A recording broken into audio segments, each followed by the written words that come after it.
bagaimana cara melakukan statistika inferensial khusus untuk proporsi binomial. Nah sekarang misalkan kita punya data pengamatan yang kita sebut Y, di mana Y ini berdistribusi binomial.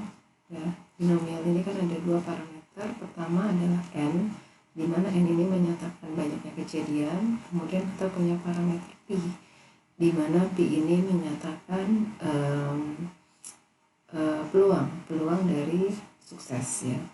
Dan kita perhatikan bahwa estimasi likelihood dari P atau maximum likelihood estimation untuk P ini sebelumnya sudah kita turunkan ya dengan ilmu kalkulus, bahwa estimasi likelihood dari P ini kita notasikan dengan P topi, dan nilainya sama dengan banyaknya kejadian sukses dibagi dengan banyaknya total pengamatan yang kita lakukan.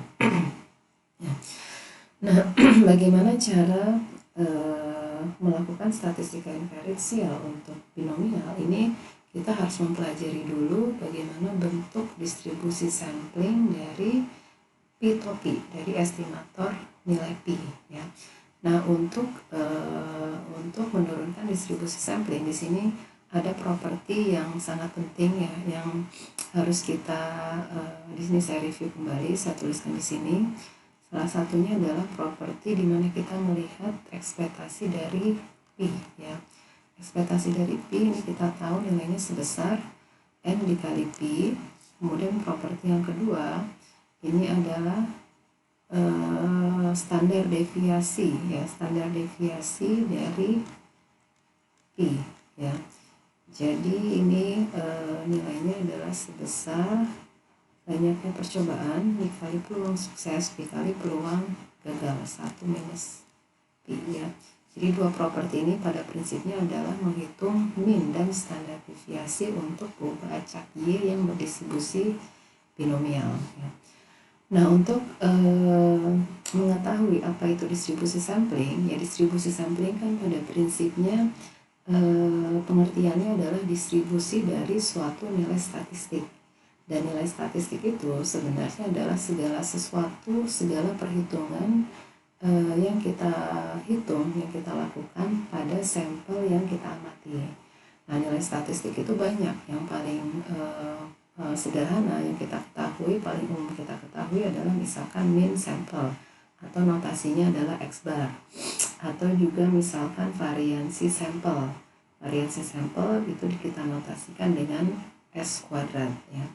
Nah, untuk mempelajari distribusi sampling ya tentu kita harus menghitung berapa min dari statistik dan juga berapa standar deviasi dari suatu nilai statistik ya. Seperti min sampel itu kan pada prinsipnya adalah suatu perubahan acak juga.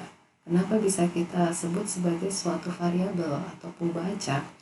Karena min sampel itu kalau kita ambil dari sampel yang berbeda-beda, atau katakanlah kita kita melakukan penelitian dengan mengambil sampel berkali-kali, sebanyak 1000 kali.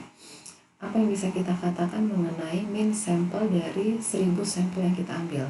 Pastinya min sampel tersebut nilainya akan bervariasi dari satu sampel ke sampel yang lain. Artinya apa? Bahwa min sampel itu memiliki min ya, karena kan tadi nilainya bervariasi, berarti bisa kita hitung min dari min sampel. Kemudian karena nilainya bervariasi, jelas pasti ada indeks variabilitas yang bisa kita ukur pada min sampel ya. Jadi kita hitung variansi atau standar deviasi dari min sampel itu pasti ada nilainya kalau memang min sampelnya bervariasi ya.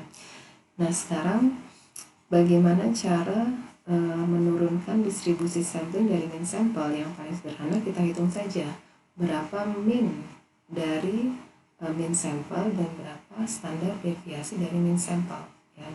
Nah, khusus untuk proporsi binomial di sini tentunya yang kita hitung bukan min dari min sampel tetapi min dari nilai P-topi atau proporsi banyaknya kejadian suksesnya. Jadi distribusi sampling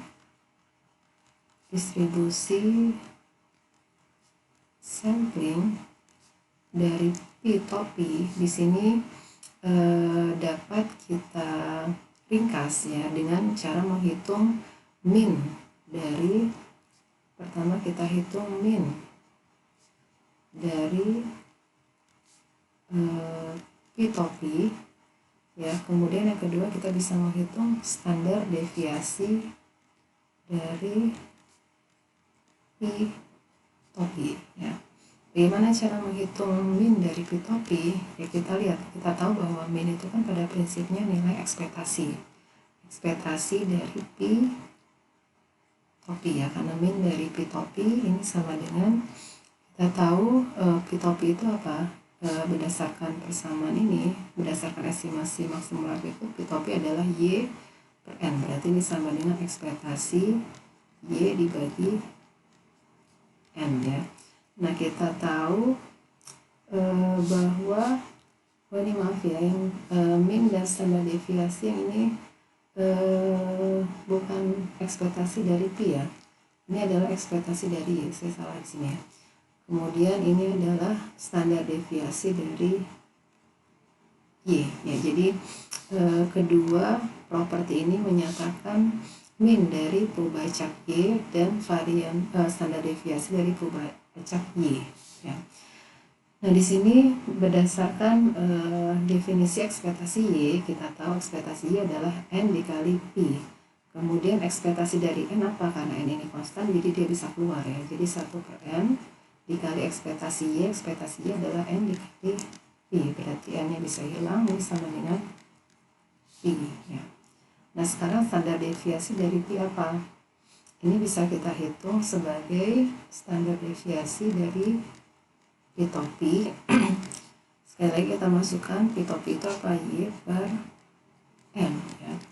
Kemudian kita tahu karena N nya ini adalah konstan, berarti dia bisa keluar ya. Tapi karena ini adalah variansi, berarti ketika N keluar ini menjadi 1 per N kuadrat ya. Kemudian standar deviasi dari Y apa? Ini adalah akar N dikali P dikali 1 minus P ya. Berarti ini kalau kita sederhanakan berarti menjadi P dikali 1 minus P dibagi dengan N, kemudian kita akarkan. Jadi ini bisa kita turunkan min dari P-topi dan juga standar deviasi dari P-topi. Nah khusus untuk standar deviasi dari distribusi sampling ini biasanya ada istilahnya tersendiri ya. Jadi standar deviasi dari suatu statistik atau dari distribusi sampling ini biasanya kita sebut dengan standar error ya. Ini biasanya kita sebut sebagai standar error ya. Jadi mungkin sebelumnya pernah mendengar istilah standar error, jadi mengingatkan kembali bahwa standar error adalah sebenarnya standar deviasi juga, tapi kita khususkan istilahnya ketika kita berbicara standar deviasi dari suatu nilai statistik atau standar deviasi dari distribusi sampling. Nah berdasarkan teorema central limit ya, kita tahu bahwa jika N-nya cukup besar ya, jadi berdasarkan teorema central limit atau central limit theorem ya, jika N-nya cukup besar maka bisa kita lihat apa? Bahwa P-topi ketika kurangi dengan P dibagi dengan standar error dari P-topi atau standar deviasi dari P-topi, ini bisa kita buktikan bahwa ini akan berdistribusi standar norma baku ya. Standar norma baku kan minnya artinya 0, variansinya sama dengan 1 ya. Nah persamaan ini kan sebenarnya adalah persamaan dari z-score ya. Jika masih ingat, z-score itu secara umum bisa kita hitung x bar dikurangi mu dibagi dengan standar deviasi dari X bar ya, standar deviasi dari X bar atau standar error dari X bar ya. Jadi karena di sini yang kita hitung bukan min tapi adalah proporsi ya, ini sebenarnya tinggal kita ganti X bar itu kan adalah estimasi dari min. Berarti ini kita punya dalam proporsi binomial, kita ambil estimasi dari proporsi binomial. Kemudian mu itu apa? Mu itu adalah min populasi. Sedangkan dalam hal ini untuk proporsi binomial, Pi itu adalah proporsi sebenarnya yang ada di populasi dibagi dengan apa? Dibagi dalam z-score ini adalah standar error dari X bar. Berarti ini kita ganti, bukan standar error dari X bar, tentunya standar error dari proporsi estimasi proporsi binomial dari P-topi.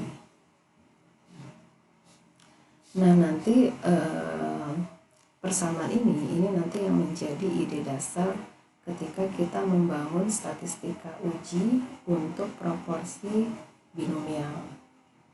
Ya, salah satu pendekatannya adalah bisa dengan menggunakan uji hipotesis atau uji signifikansi. Secara umum, cara melakukan uji hipotesis itu kan selalu diawali dengan menuliskan bagaimana hipotesis nihil dan hipotesis alternatif ya. Berarti kalau kita berbicara uji hipotesis untuk proporsi binomial, bagaimana bunyi dari hipotesis nihil atau H0-nya? H0-nya ini bisa kita tuliskan itu adalah Pi sama dengan Pi 0. Jadi artinya di sini kita berhipotesis bahwa proporsi yang ada di proporsi sukses yang ada di populasi atau Pi itu kita hipotesiskan nilainya sebesar Pi 0, di mana Pi 0 ini tentu nilainya antara 0 dan 1 karena ini adalah proporsi. Nah, sedangkan alternatifnya H1 ini kita tuliskan misalkan Pi tidak sama dengan Pi 0. Jadi artinya bunyi hipotesis alternatif itu menyatakan bahwa proporsi yang ada di populasi itu berbeda nilainya dari Pi 0 yang kita hipotesiskan.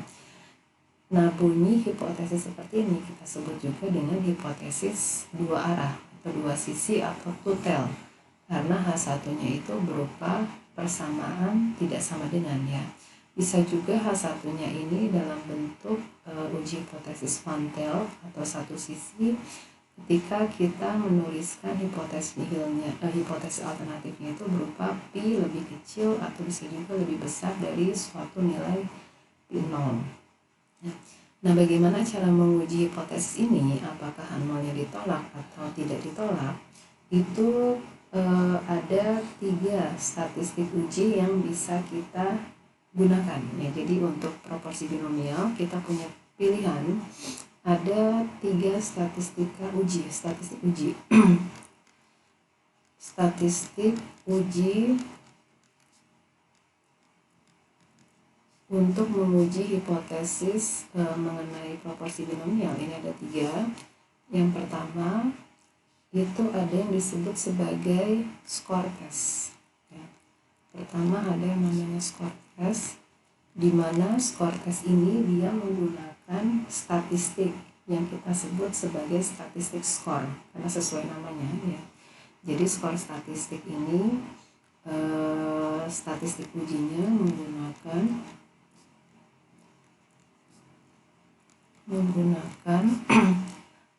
statistik yang kita sebut statistik skor.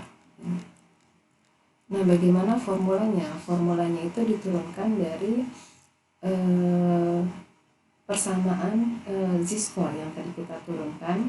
Ya, tadi kan di sebelumnya di sini saya sudah menuliskan bahwa P-topi dikurangi Pi dibagi dengan standar error dari P-topi atau standar errornya kan bisa kita tuliskan sebagai Pi dikali 1 minus Pi dibagi dengan N ya, dimana kita tahu ini berdistribusi normal laku minnya 0 variansinya 1 ya.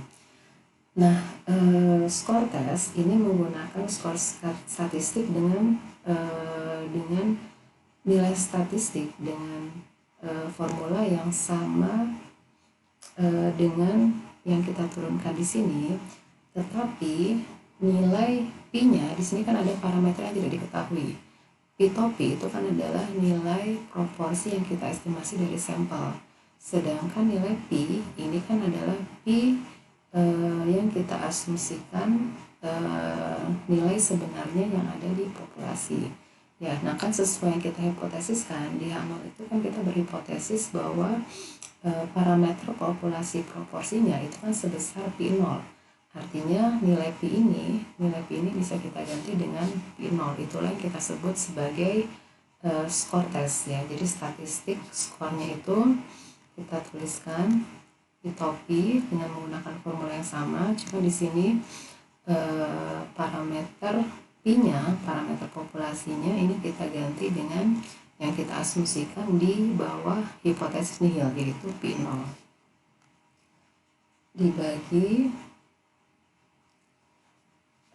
dengan akar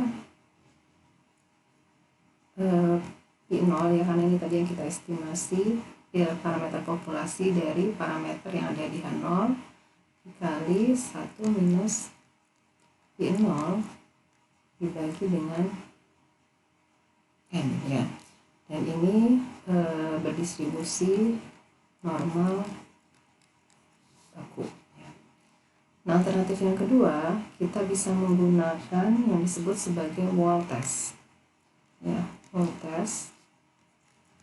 test ini menggunakan statistik ujinya yang kita sebut sebagai statistik Wald, sesuai namanya ada dari Wald test ya. Ini menggunakan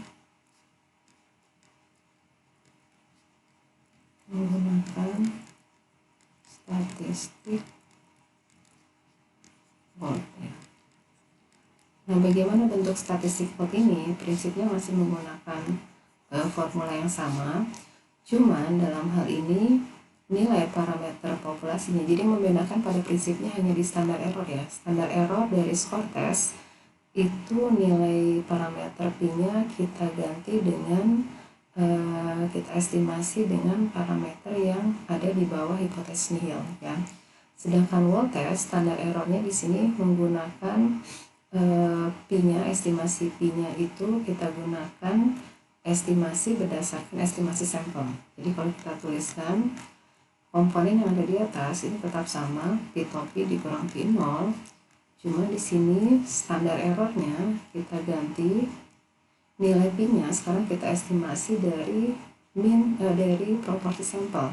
Berarti P-nya itu adalah P topi dikali 1 minus P topi dibagi dengan N.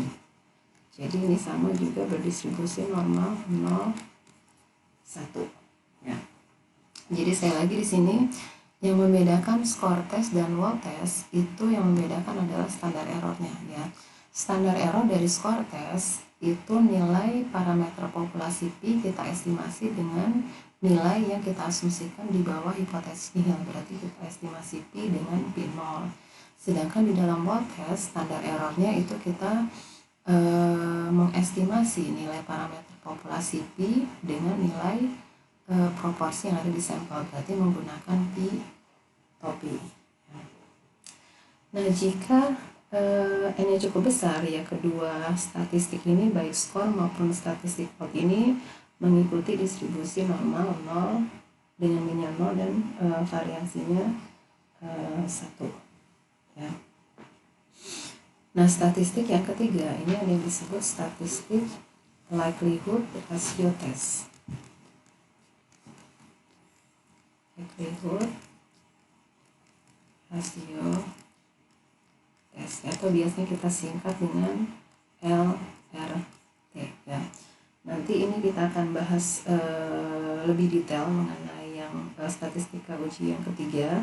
Sebelumnya saya mau mencoba ilustrasikan bagaimana cara melakukan perhitungan atau melakukan uji hipotesis khususnya untuk skor tes dan Wald test.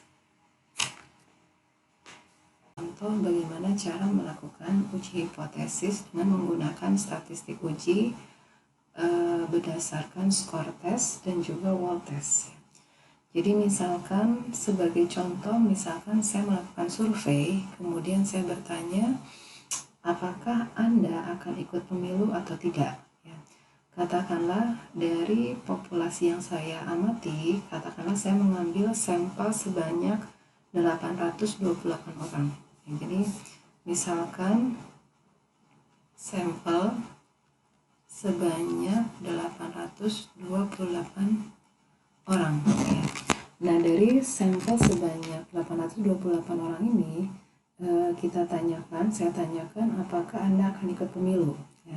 Misalkan dari sampel ini ada sebanyak 460 orang, ya, ini yang menyatakan iya. Artinya 460 orang ini menyatakan bahwa mereka akan ikut pemilu. Ya. Nah, sekarang kita ingin menguji, misalkan saya berhipotesis bahwa apakah setengah dari populasi yang saya amati itu akan ikut pemilu atau tidak, ya. Nah, berarti kalau kita tuliskan dalam formulasikan dalam hipotesis nihil dan hipotesis alternatif, berarti hipotesis yang kita uji adalah H0-nya berbunyi Pi sama dengan 0,5, ya. Karena di sini tadi saya berhipotesis apakah setengah dari populasi yang saya amati itu akan mengikuti pemilu atau tidak.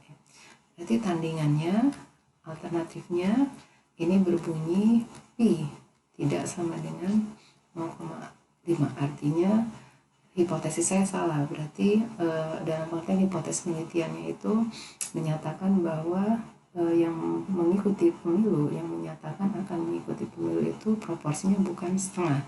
Ya, bisa jadi lebih kecil dari setengah, bisa juga lebih besar dari setengah, karena pernyataannya itu adalah dengan menggunakan tanda tidak sama dengan, ya. Jadi tidak sama dengan artinya bisa lebih kecil proporsinya dari 0,5 atau bisa juga lebih besar dari 0,5.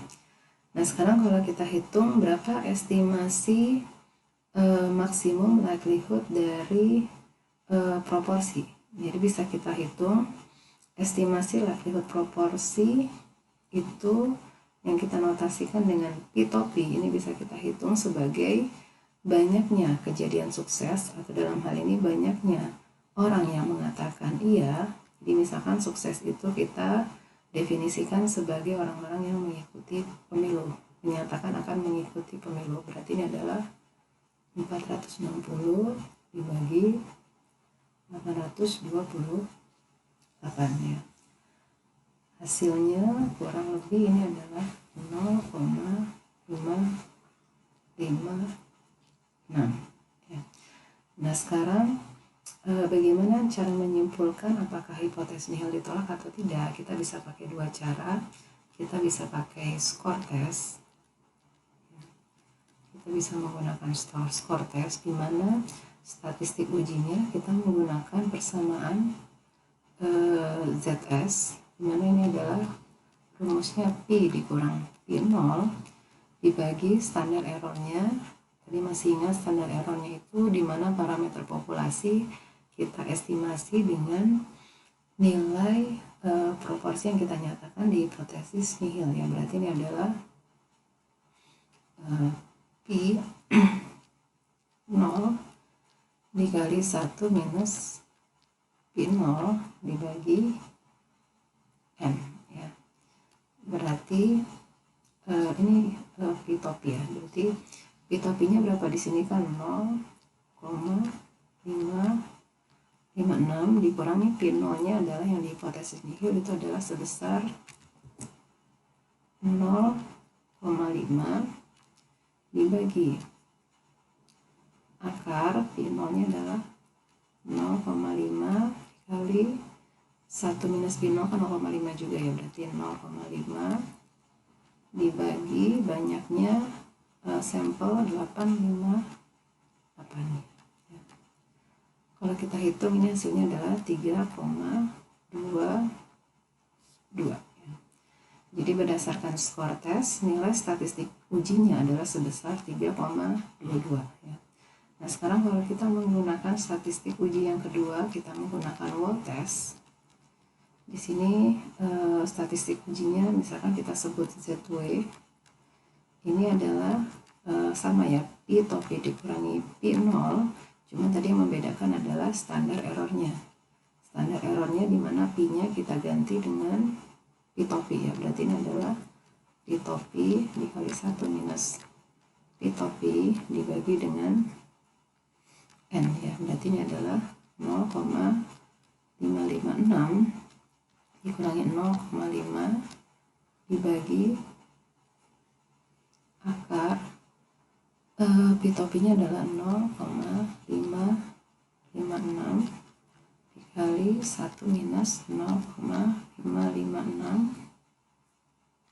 yang dibagi 858 ya, hasilnya ini bisa kita hitung kurang lebih 3,24 ya. Nah sekarang karena kita sudah mendapatkan nilai statistik ujinya, bagaimana cara menyimpulkan apakah H0 ditolak atau tidak? Ya kan kita bisa menggunakan mencari nilai titik kritisnya.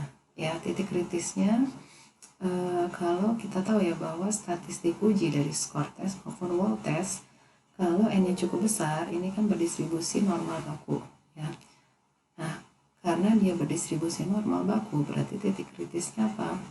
Kalau seandainya alfa yang kita pakai adalah 5%, berarti daerah penolakannya kan ada di dua sisi, karena hipotesisnya dua arah. Ya, ini di dua sisi. Berarti proporsi daerah penolakan sebesar di sebelah kiri sebesar 2,5% karena kita bagi dua ya. Yang kanan juga 2,5% ya. Kalau kita membaca tabel Z, kalau 5% kan kita tahu ya titik kritisnya 1,96 ya. Kalau yang di sebelah kanan adalah 1,96. Sekarang kita lihat, kalau kita menggunakan skor tes, nilainya kan 3,22. 3,22 itu kan posisinya ada di sini ya, skor tes ZS, sedangkan 3,24 ini sedikit ada di sebelah kanan dari nilai statistik uji berdasarkan skor tes. Jadi kalau wall test ada kurang lebih di sini ya, ZW ya. Karena baik skor tes atau statistik skor maupun statistik wall itu dua-duanya jatuh di daerah penolakan H0 ya, maka kesimpulannya apa? Berarti kita tolak H0 ya. Jadi kesimpulannya karena ZS itu lebih besar dari 1,96 ya, dan juga ZW nilai mutlaknya lebih besar dari 1,96, berarti maka kita simpulkan H0 ditolak. Apa artinya H0 ditolak? Berarti kesimpulannya apa? Bahwa proporsi orang-orang yang akan mengikuti pemilu itu ternyata bukan setengah ya. Jadi bukan setengah ya, bisa kurang dari setengah ataupun bisa lebih dari setengah ya. Jadi kesimpulannya itu ya, bahwa H0 ditolak karena nilai statistik skor dan statistik vote itu dua-duanya jatuh pada daerah penolakan H0. Nah, cara kedua dari menyimpulkan apakah hipotesis nihilnya ditolak atau tidak, cara kedua bisa menggunakan nilai p-value ya. Nah, p-value itu kan secara definisi bisa kita artikan sebagai peluang bahwa nilai statistiknya itu peluang mendapatkan nilai statistik yang sama dengan statistik yang kita amati atau lebih ekstrim daripada apa yang kita amati. Contohnya misalkan untuk skor tes, cara menghitung p-value sesuai definisinya ya. Kalau kita gambarkan nilai skor tes di dalam distribusi normal baku, kita tahu skor tes untuk ZS itu kan nilainya, kita tahu nih nilai tengahnya adalah 0, berarti 3,22 nilainya di sini ya, 3,22 ya. Berarti menghitung p-value adalah menghitung nilai peluang atau daerah di mana peluangnya atau proporsinya itu lebih besar daripada 3,22 ya, atau lebih ekstrim daripada yang nilai statistik yang kita amati dari 3,22 ini. Berarti ini yang saya arsir di sini. Nah, cuman karena hipotesis yang kita uji adalah hipotesis dua arah, berarti kita nggak hanya melihat di sisi kanan saja, tapi kita juga melihat proporsi p-value sebagai proporsi yang ada di sebelah kiri. Ya. Jadi yang disebut sebagai p-value itu adalah penjumlahan, ya, penjumlahan dari dua daerah yang saya arsir di sini yang kita sebut sebagai p-value. Nah, begitu juga untuk wall test ya, cara menghitung p-value-nya prinsipnya sama, karena sesuai definisinya p-value itu adalah nilai peluang yang lebih ekstrim daripada nilai statistik yang kita amati ya. Jadi kalau statistik yang kita amati adalah 3,24, berarti yang kita sebut sebagai p-value adalah luas ini ya. Sekali lagi karena di sini adalah hipotesis dua arah, berarti nggak hanya di sebelah kanan saja, tapi kita ambil sebelah kiri. Ya, penjumlahan kedua ruas ini yang kita sebut sebagai p-value ya. Nah, berapa nilai yang di sebelah kiri ya kan, karena dia simetris berarti ini adalah minus 3,24. Ini juga sama, ini yang sebelah kiri adalah minus 3,22 ya. Sekarang gimana cara membaca nilai p-value dari tabel Z? Di sini saya punya tabel Z ya, tabel Z. Nah, ini ya. Nah, sekarang kalau kita lihat tabel Z ini ya, tabel Z ini kan menghitung berdasarkan gambar, ini menghitung proporsi yang ada di sebelah kiri ya.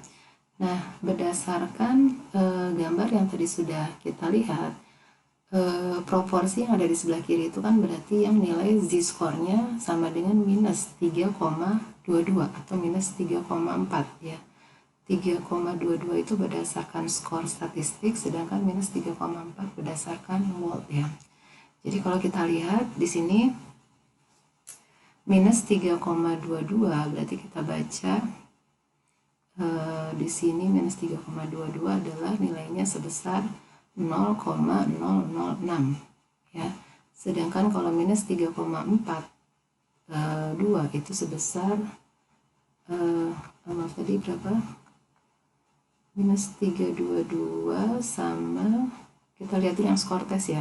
Skor tes 3,22 berarti nilai peluangnya adalah 0,006 ya.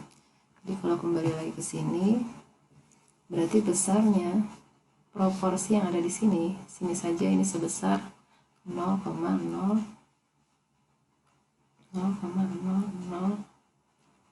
ya. Karena dia simetris, yang ini juga sama ya, proporsinya atau peluangnya 0,0006 ya. Berarti p-value berdasarkan skor statistik ya. P-value berdasarkan skor statistik ini adalah 2 dikali 0,0006. Ini sama dengan 0,0012 ya. Nah, sekarang kalau berdasarkan WOLT test kita tahu statistik ujinya sebesar 3,24. Berarti kalau kita lihat tabel minus 3,24 itu sebesar sama ya, 0,006 juga ya, 0,006 ya. Jadi kebetulan sama di sini, cuman mungkin kalau desimalnya kita buat lebih besar tentu pasti tidak akan tepat sama ya. Ini kan karena hanya pembulatan sampai 4 angka di belakang desimal, jadi ini juga sama 0,006. Ini juga sama, proporsi sebelah kanan 0,0006 ya. Jadi p-value berdasarkan WOLT test ini sama dengan 2 dikali 0,0006. Hasilnya sama 0,0012 ya. Kesimpulannya apa? Kalau kita lihat berdasarkan p-value, karena p-value-nya jauh lebih kecil dari alfa, di mana alfanya kita pakai 5%, maka kesimpulannya sama, yaitu H0 di tolak. Oke, sekarang bagaimana cara melakukan statistika inferensial untuk proporsi binomial dengan cara yang ketiga, yaitu dengan menggunakan likelihood ratio test ya. Sekarang kita bahas bagaimana, kita turunkan dulu bagaimana konsep dari likelihood ratio test ya. Nah, perhatikan bahwa fungsi likelihood dari proporsi binomial P ya, kan ini sempat kita bahas di materi sebelumnya. Fungsi likelihood dari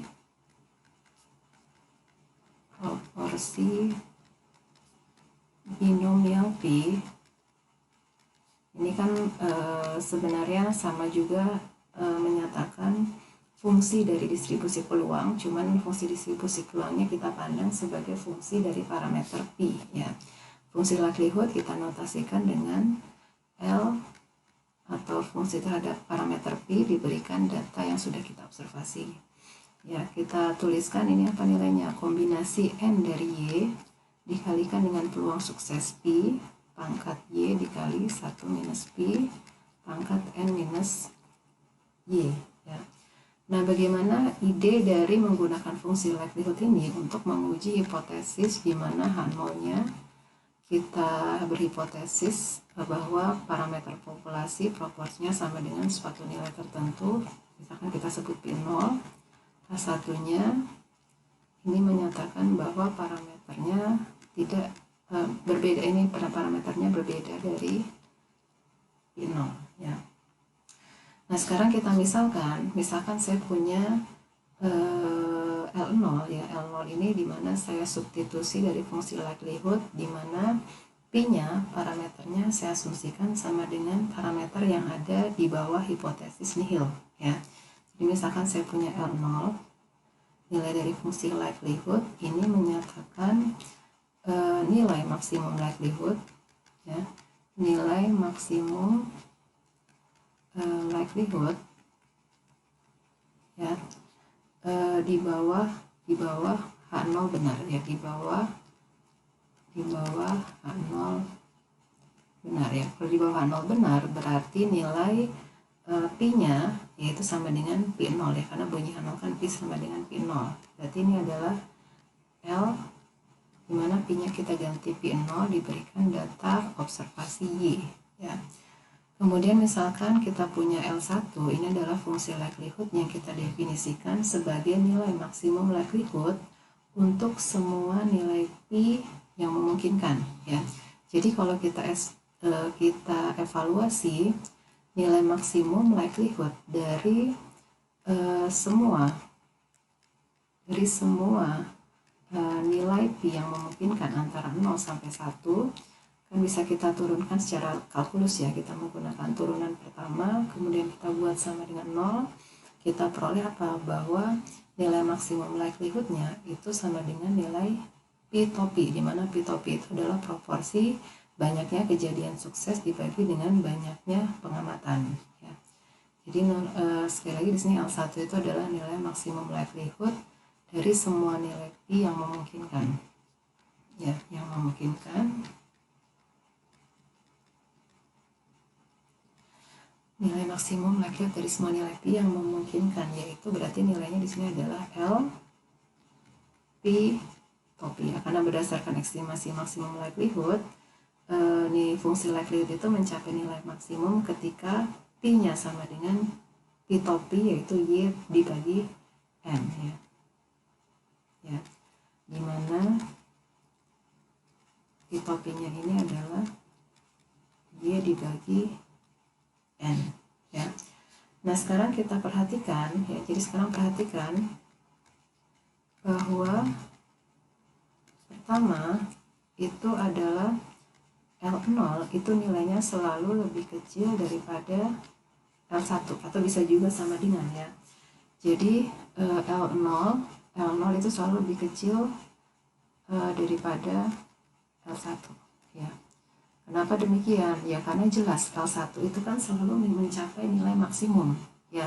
Itu adalah nilai yang paling tertinggi, nilai likelihood yang paling tinggi dari semua nilai Pi yang memungkinkan. Jadi L1 itu selalu lebih besar daripada L0.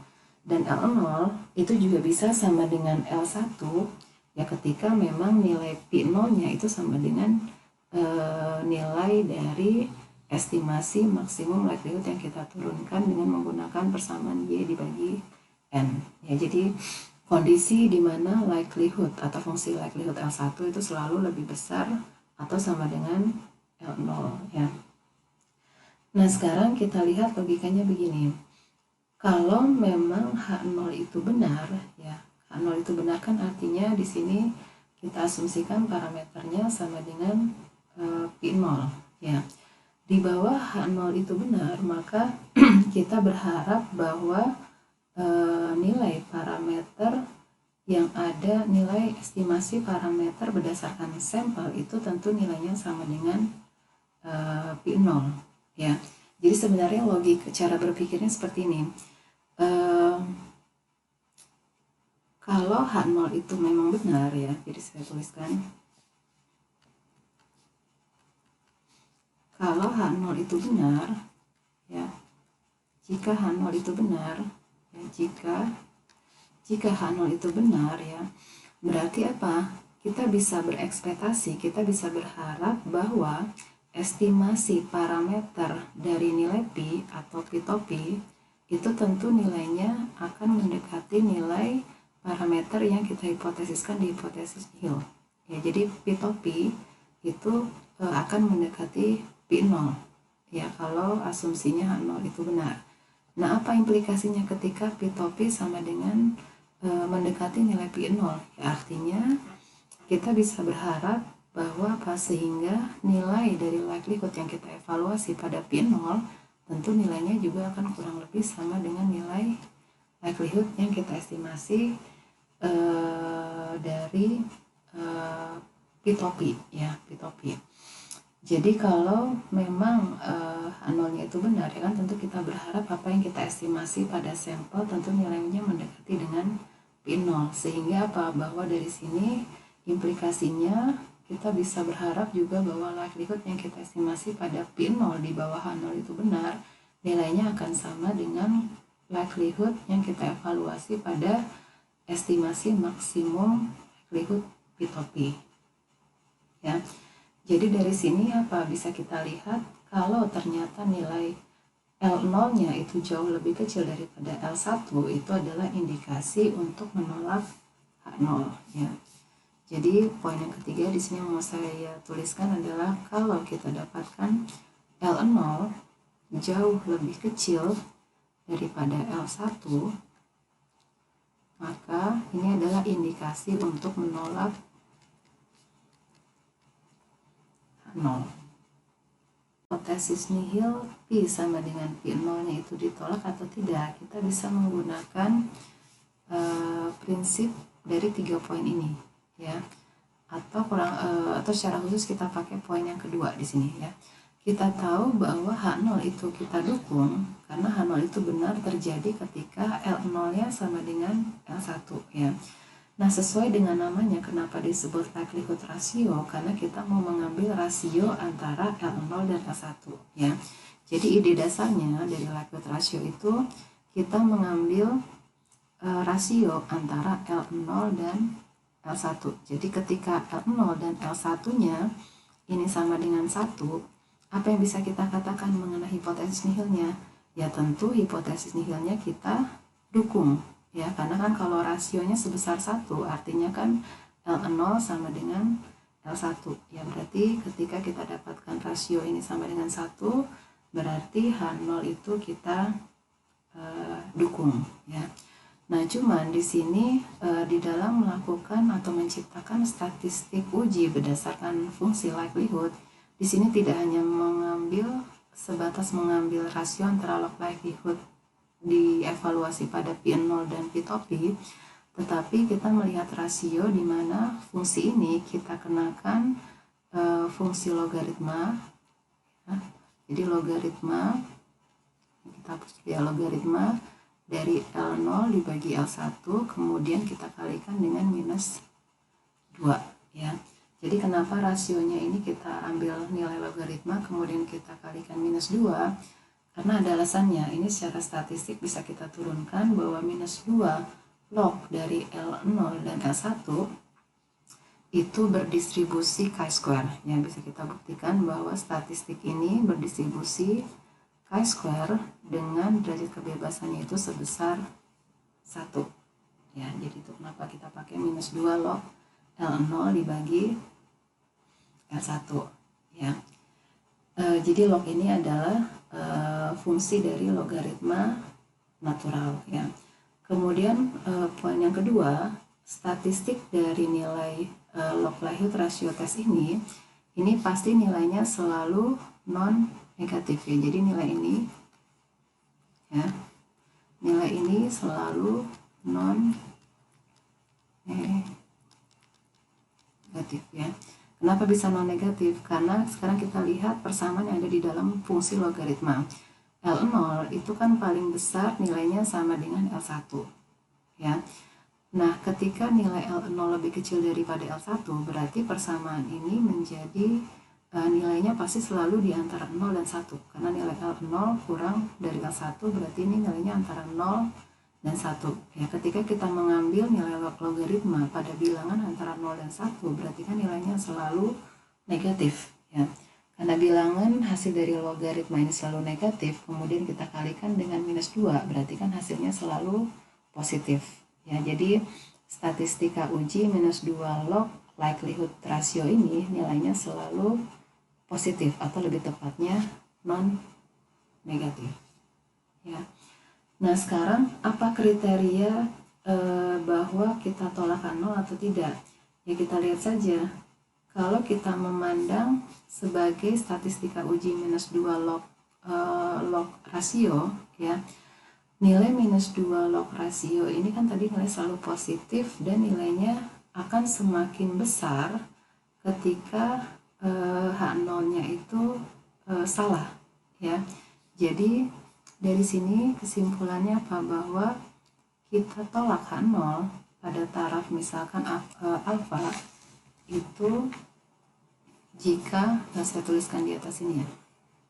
Ini. Jadi kesimpulannya apa? Bahwa H0 ditolak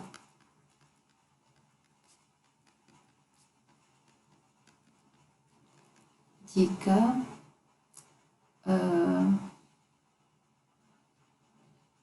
nilai dari minus 2 log antara L1 dengan L0 dan L1 itu nilainya lebih besar daripada titik kritis ya. Titik kritisnya di mana kita ambil titik kritis berdasarkan tabel chi-square dengan derajat kebebasan 1, dan misalkan kalau taraf signifikansinya kita ambil sama dengan alfa ya.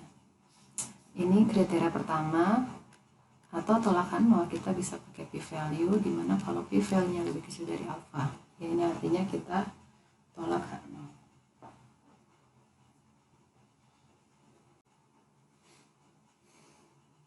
Ya, nah sekarang bagaimana cara menghitung statistika uji dari log likelihood ratio test tadi ya.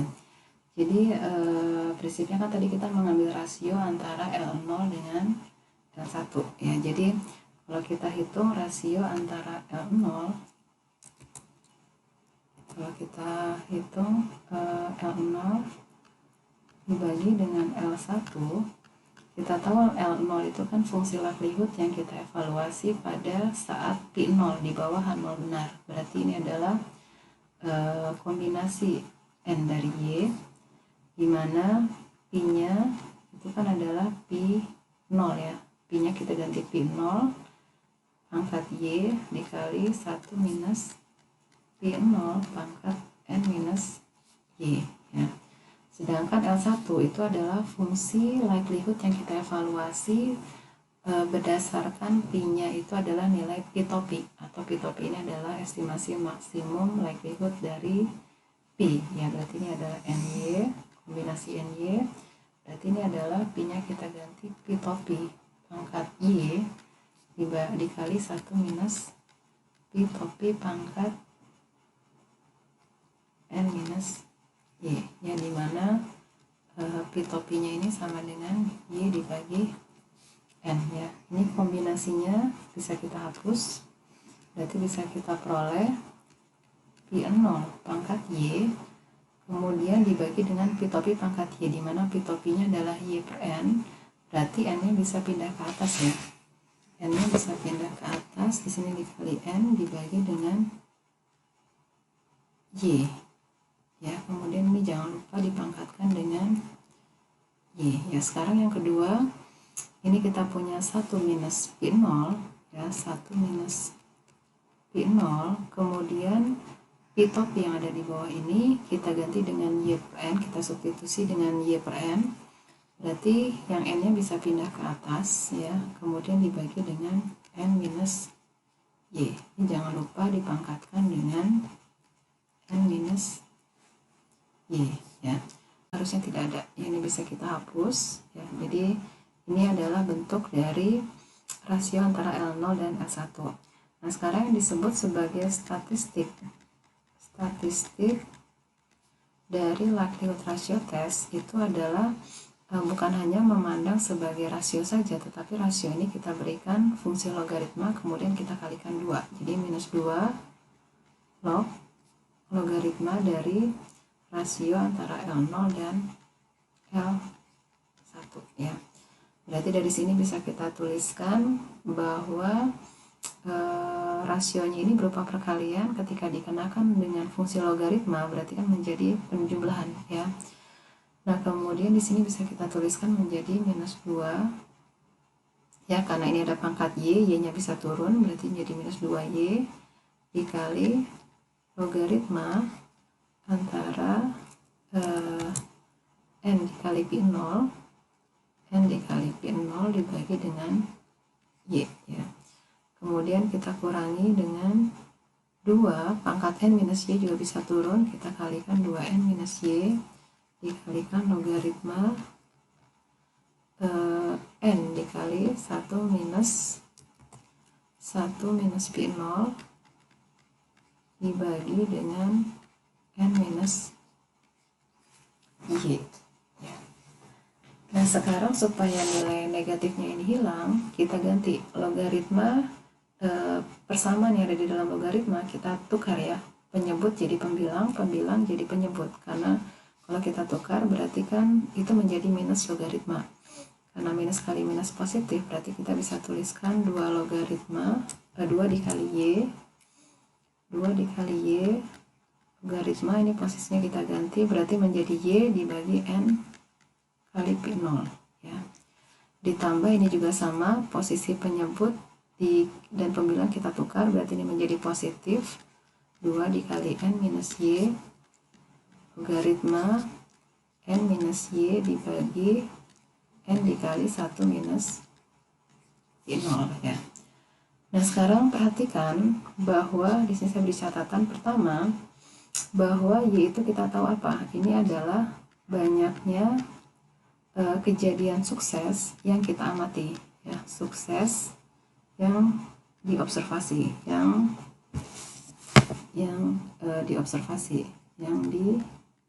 diobservasi ya. Kemudian N minus Y, ini ada komponen ini, N minus Y ini apa? Ini adalah banyaknya pengamatan dikurangi dengan banyaknya sukses, berarti ini adalah banyaknya kejadian gagal yang kita observasi ya, banyaknya kejadian gagal yang diobservasi. Kemudian di dalam persamaan ini juga kita punya komponen ada N dikali P0 ya.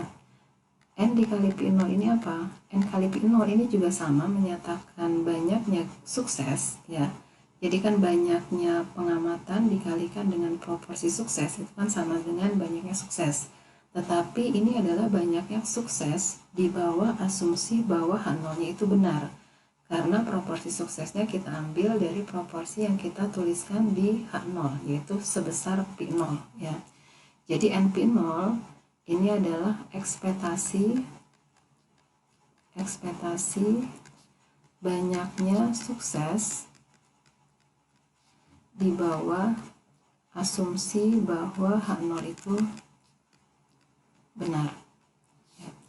Kemudian kita juga punya komponen N dikali 1 minus P0. Kita tahu 1 min P0 itu adalah peluang gagal, tapi di bawah asumsi H0 benar, karena kita menggunakan proporsi suksesnya dari proporsi yang kita tuliskan di bawah H0. Jadi N dikali 1 minus P0 ini juga harapan kita atau nilai ekspektasi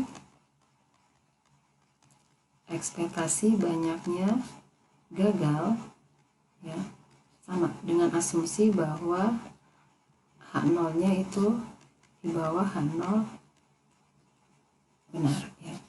Nah, sekarang berdasarkan definisi yang saya tuliskan di sini, ya, di sini bisa kita tuliskan persamaan ini dengan menggunakan notasi ekspektasi dan banyaknya observasi, ya. Pertama, kita punya di sini adalah 2 dikali Y, ya. 2-nya kita tulis nanti, ya. Sekarang kita lihat komponen Y itu apa? Y itu kan banyaknya sukses yang kita observasi.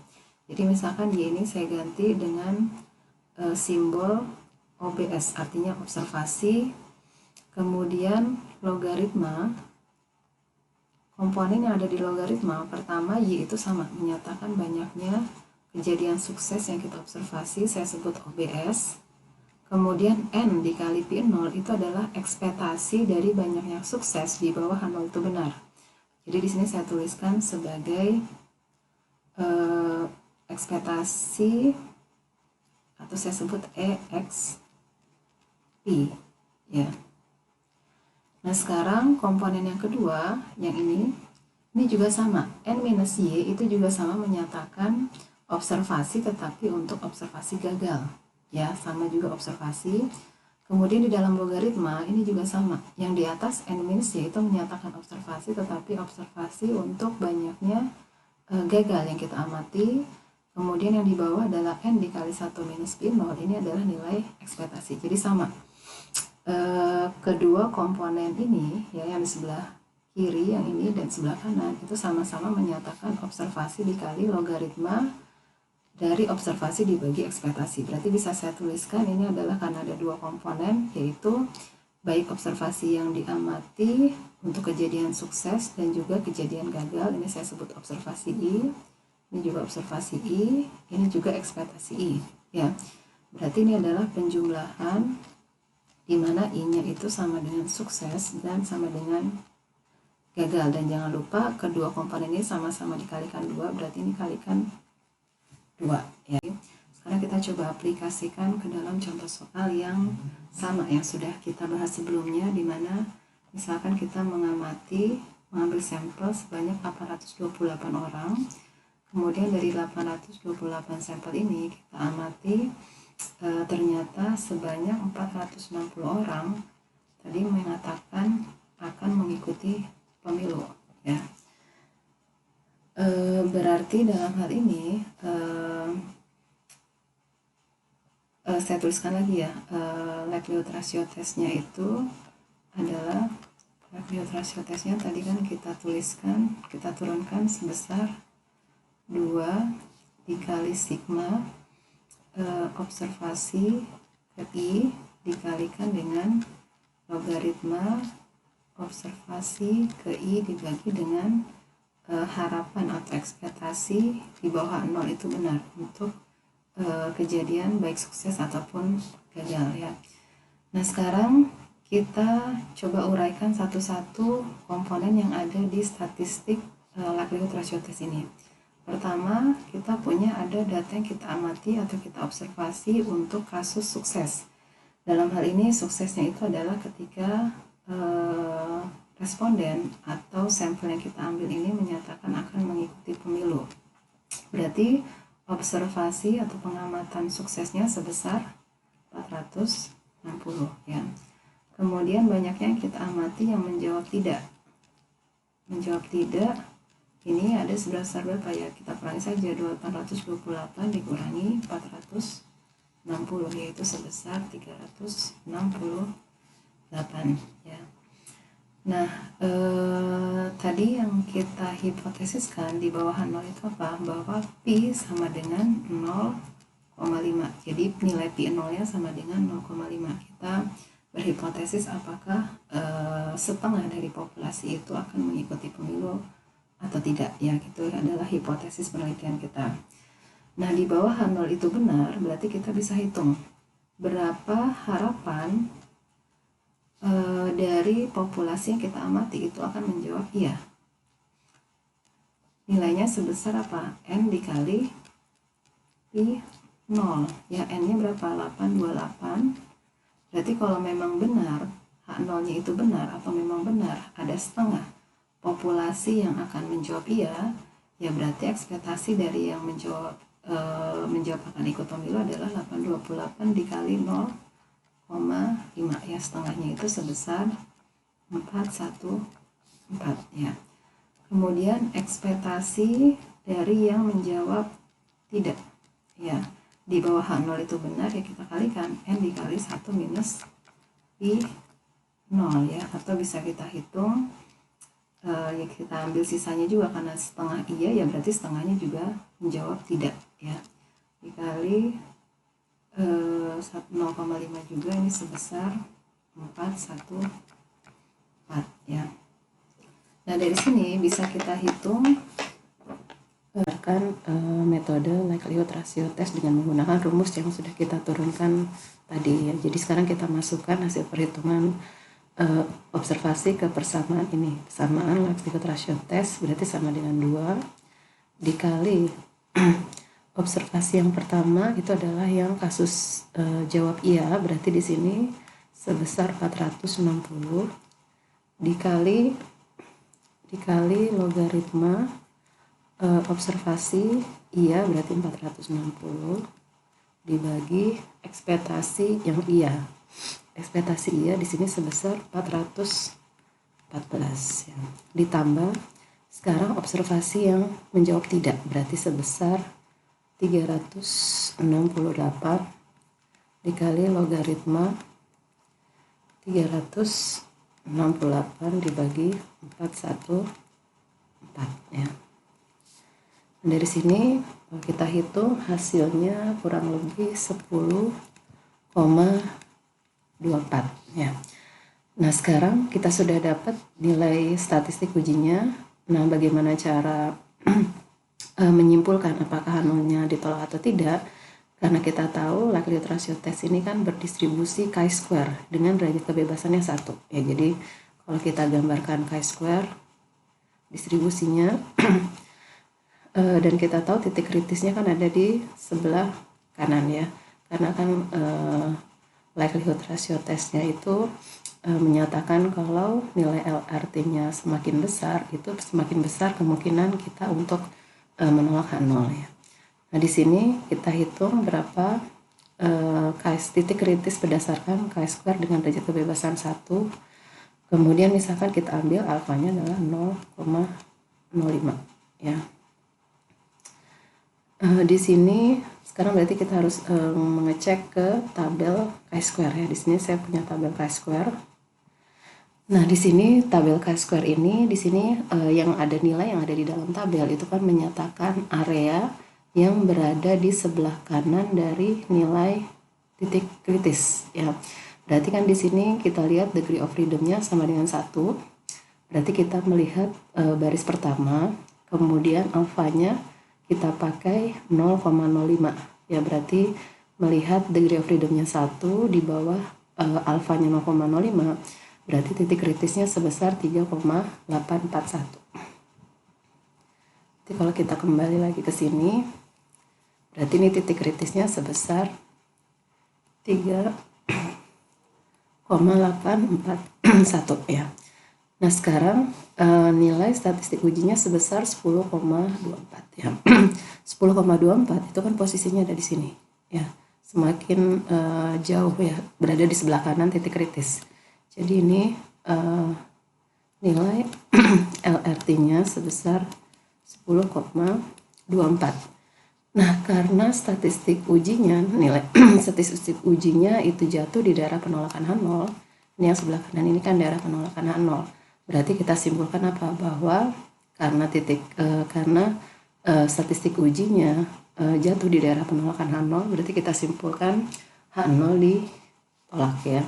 Jadi karena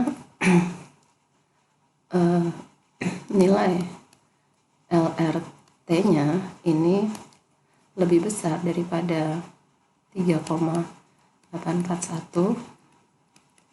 maka H0 di